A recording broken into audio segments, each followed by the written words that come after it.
গণতান্ত্রিক সব শক্তি ঐক্যবদ্ধ না হলে আগামীতে দেশে গুপ্ত স্বৈরাচারের আবির্ভাব ঘটতে পারে বলে মন্তব্য করেছেন বিএনপি চেয়ারপারসন বিএনপির ভারপ্রাপ্ত চেয়ারম্যান তারেক রহমান। শনিবার বিকেলে কুমিল্লা জেলা বিএনপির সম্মেলনে লন্ডন থেকে ভার্চুয়ালি যোগ দিয়ে তিনি এ কথা বলেন। বান্ডেল থাকলে প্রতি সেনমানিতে টাকা বাঁচবে। বিকাশ সেনমানি বান্ডেল কিনে জিতুন প্রতি লেনদেনে। 16 বছর পর জেলার টাউন হল মাঠে সম্মেলনের আয়োজন করে কুমিল্লা দক্ষিণ জেলা বিএনপি। উৎসবমুখর পরিবেশে সম্মেলনে যোগ দেন জেলার নেতাকর্মীরা। সম্মেলনের প্রধান অতিথি হিসেবে লন্ডন থেকে ভার্চুয়ালি যোগ দেন বিএনপির ভারপ্রাপ্ত চেয়ারম্যান তারেক রহমান।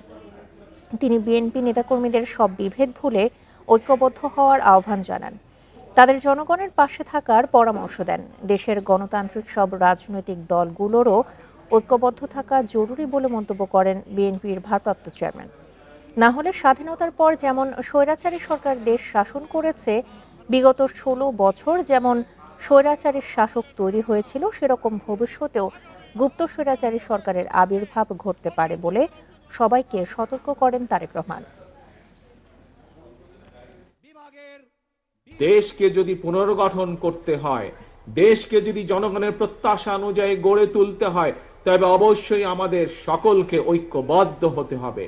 যদি আমরা জনগণকে বুঝাতে সক্ষম না হই, যদি আমরা ঐক্যবদ্ধ না হই প্রিয় ভাই বোনেরা, তাহলে বলা যায় না হয়তো আগামী দিনে গুপ্ত স্বৈরাচারের আবির্ভাব হতে পারে দেশে।